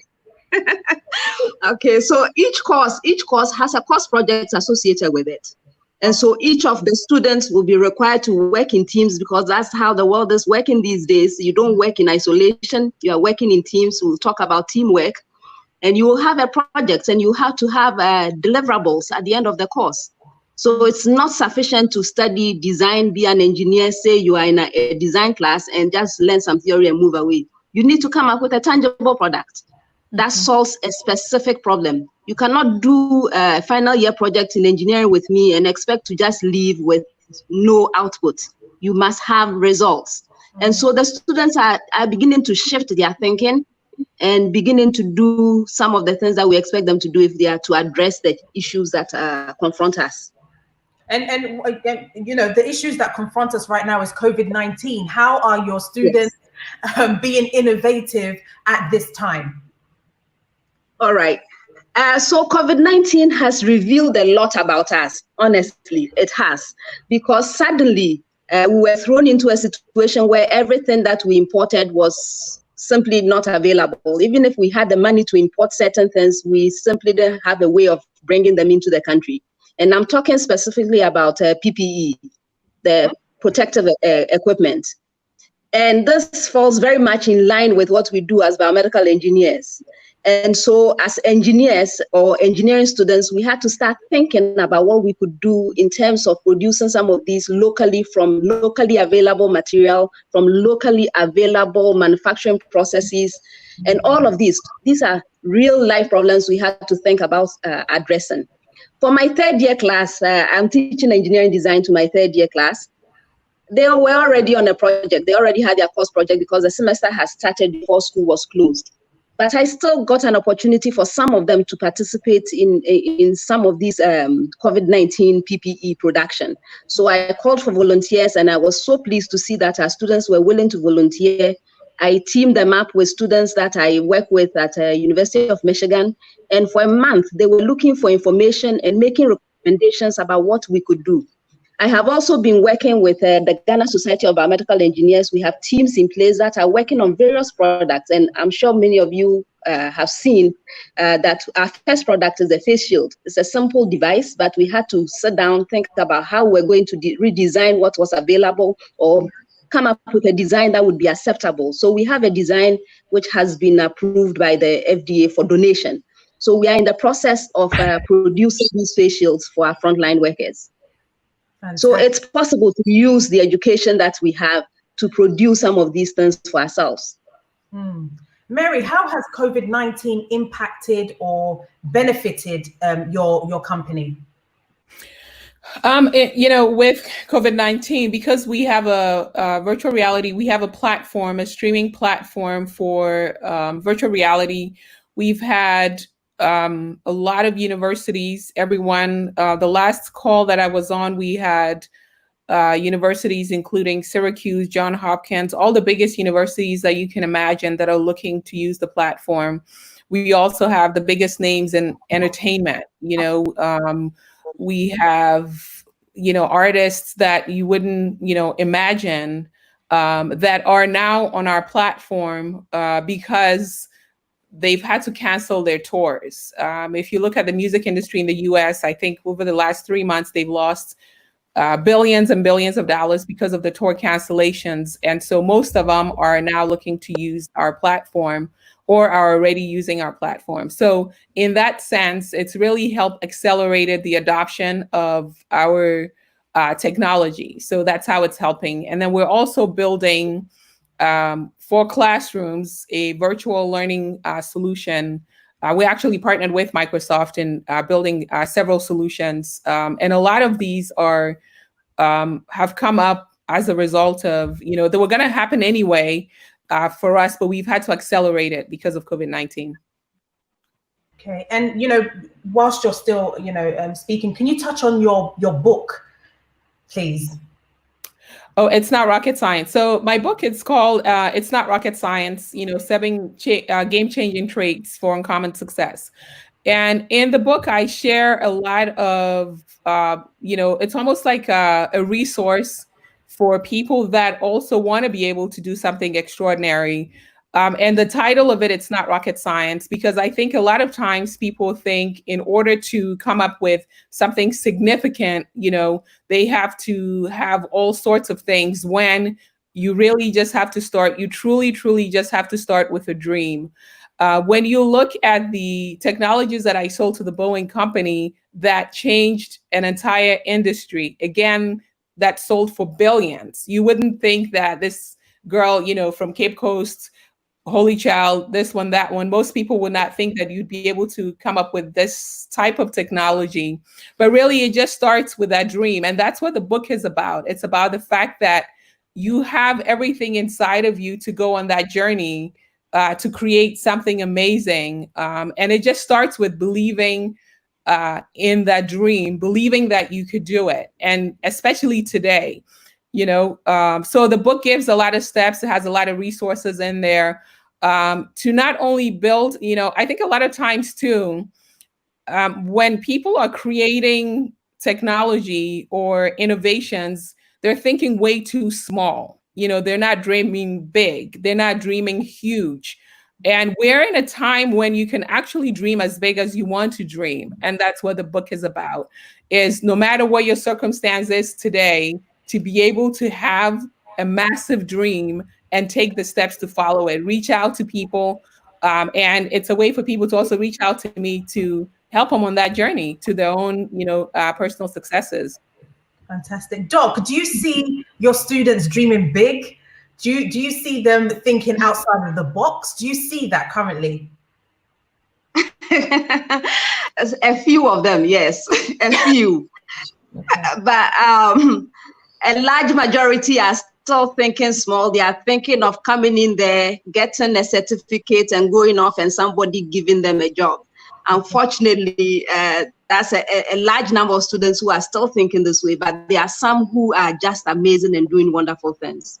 But how do we change that? How do we change that? Go on, Lucy. I was going to say that's where the mindset comes into it. Right?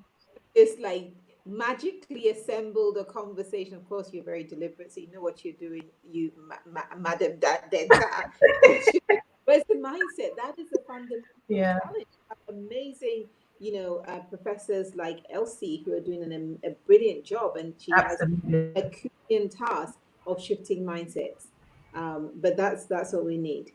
Absolutely. I mean, and you've got your comment there, Doc. I mean, people are saying fantastic things about you, that you are really making changes in the education system. But what help do you need from all of us to be able to support you in what you're doing?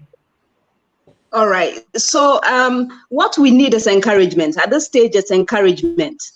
Because what happens a lot of the time when the students don't feel like what they are doing matters at all, that even if they came up with this mind-blowing innovation, nobody would want to use it. It sort of dampens the spirit, right? So we need encouragement. We are also new to this. We have been used to just producing graduates who have no products to show. And so when a student actually wants to do something, wants to come up with a product, it may not be perfect the first time. It may take a little longer. We need the patience. Hello, Doc. Yeah, every week I wonder which network it is. I know it's not Airtel because my madam left Airtel in a big way, so it can't be Airtel. I've just, let me see if she has. Doc, can you hear me? Oh, Doc, are you back?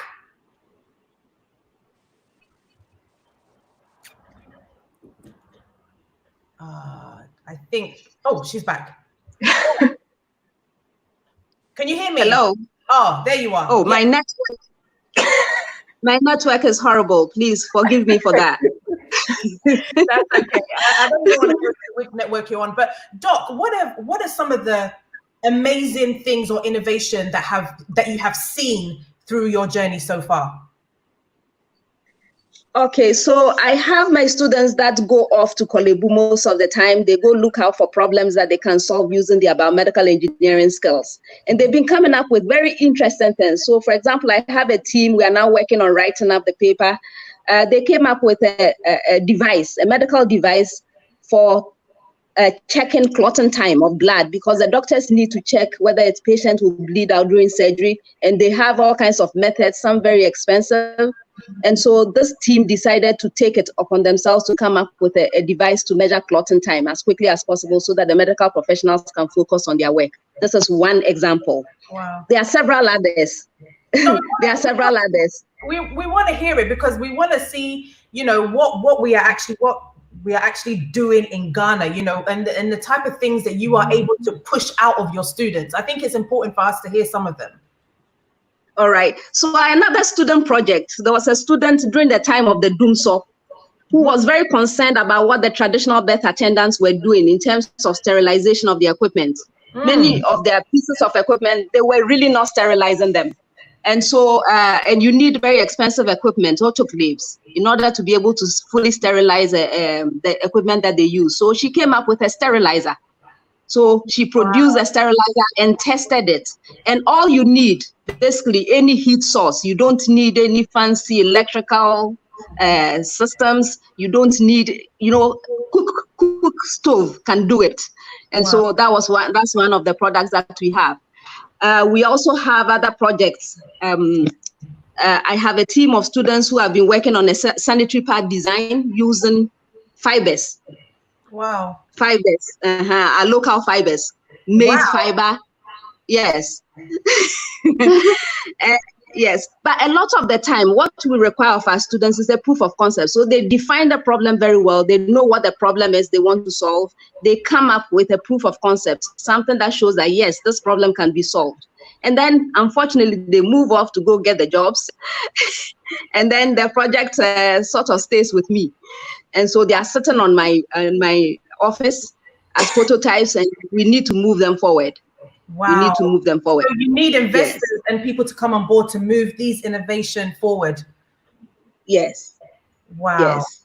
So that is something that we really lack, is the investment aspect. I mean, Lucy, how do we get more investors?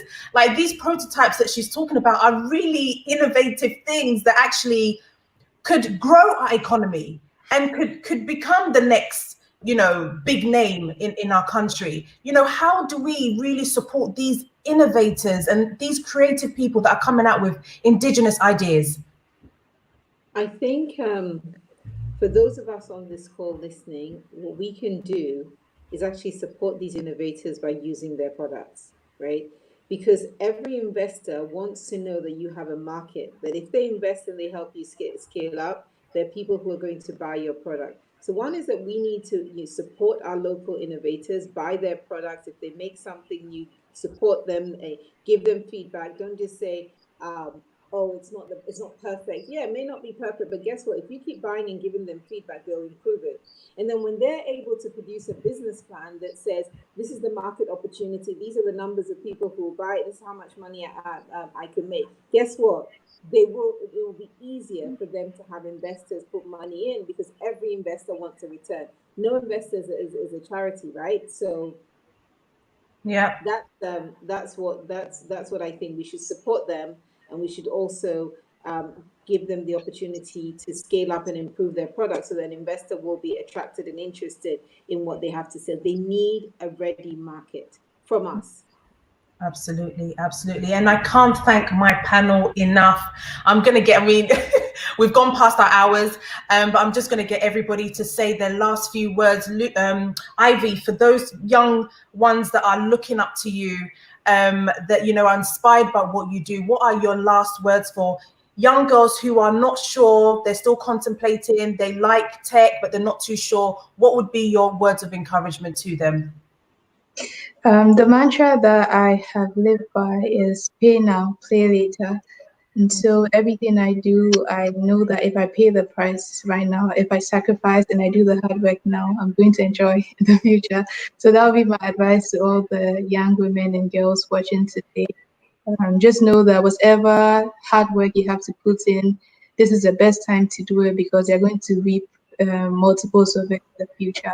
And also, like, the final thing is, now a lot of companies are very open to remote work. So, for example, if you want to work at Microsoft, you don't have to move all the way to come and work at Microsoft anywhere. You can be in Ghana and you can work remotely. And COVID has really shown a lot of these companies how remote work is going to transform, like, the world. It's already doing that. So don't feel pressure that you have to move all the way to work in a company. You can start your own company in Ghana, or you can decide to take up a job anywhere but work remotely. Thank you so much for being such an inspiration. We wish you all the best at Microsoft. I'm sure we're going to be hearing loads more from you and the work that you're doing. God bless you, and keep being an inspiration for all of us. So I'm going to let you go now, and I need to remove everybody one by one. Otherwise, my people will still ask questions and I can't get everybody off the screen. Doc, you know, I know I haven't had you for long, but, you know, what would be your last words to, you know, the younger generation? You know, how important do they have to be, you know, ready and willing to sacrifice and to push the narrative? Yes, it's very, very important. We have learned a lot in the past few months. You know, the world is going to be what we make of it. In order to be able to make that impact, you need to invest in yourself. If you have not studied what you need to study, if you have not thought about the problems around you, it's very difficult to just jump up at a time of emergency to do anything. So prepare yourself, be prepared at all times, and be ready to sacrifice and to be able to contribute what you have towards our lives. Absolutely. Thank you so much for joining us. I'm gonna have to bring you on another show because I want to hear more. I know you're not delving into the situation how I want you to, but I'm gonna bring you back on the show so that we can have the conversation more. Thank you so much for all that you do. People are inspired by you, Doc. Thank you so much, and God bless you. My mentor. What would be Yes. yes, that's you. Lucy, what would be your last words to also parents and how they can encourage their children when they see something in them, to kind of, you know, really encourage them to nurture them? If they see that they're interested in technology, what are the things that they need to do now to encourage them? Yeah, I think first of all, embrace the fact that every single human being has something to offer. They have potential. Doesn't matter where they are, where they're from. Every single human being has something to offer. Second thing I'd say is that, look, you're the best encouragement your child needs, and I have learned that there's nothing worse than a parent putting a child down. It can have, let them know that you truly believe in them, because if you don't and you undermine that belief, it can have lasting impact. And then within the means that you have, provide them with tools and access. You may have all the means, you may not have all the means. Whatever means you have, give them the right opportunity to access different tools, the different ways to interact with technology that are not always expensive. Sometimes it's even just being willing to help them look things up, search for things. And Mary talked about reading a lot about science and her field of endeavor. Allow them to access information that may not be a physical device or a physical thing they can use because maybe you can't afford it, but you can give them the opportunity to just expand their mind, even if it's in theory to start with. Give them that opportunity. Absolutely. Thank you so much. People are already requesting for the two of you's books. I'm going to put the link up so that people can be able to get that and be inspired. I think that we're in a generation where I think we do need to read more and be inspired more as well. But yeah, thank you so much, Lucy, for joining us on tonight's show. I will see you on the other side. Thank you. Thank you. Bye, Mary. Good to see you. Sister Mary. Mary, thank you so much for being on the show. What would be your last words to kind of encourage the young women out there who are wanting to get into the tech field, who want to do probably what you're doing, or get some inspiration from you? What would you tell them? This is what I would tell them. Actually, I'll share a quick story. One of my professors, who was an astronaut, he was on one of the missions, and he told me that when they went, they could not write with the pens that they had. The pens wouldn't write because of the way the gravity is in space.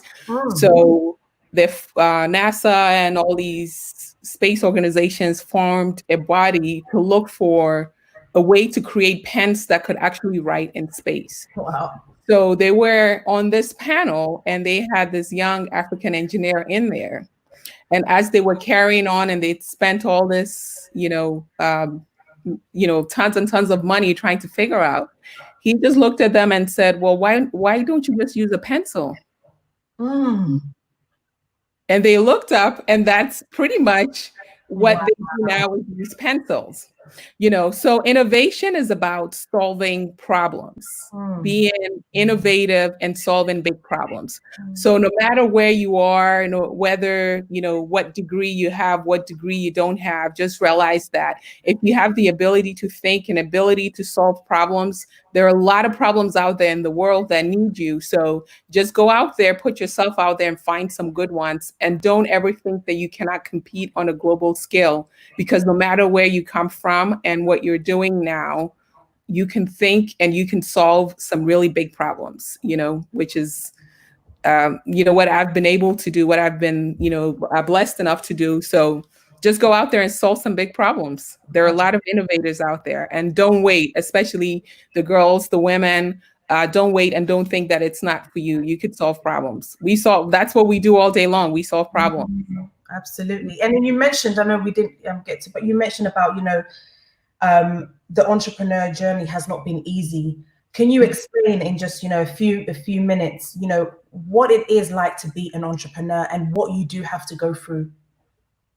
So as an entrepreneur, you have to be very persistent, right? So yes, your business, you build businesses that will make money. But at the same time, if you want to be able to build businesses that are going to transform the world and change the world, which, I mentioned thinking big. We can think about small businesses, but small businesses are not what's going to transform the continent.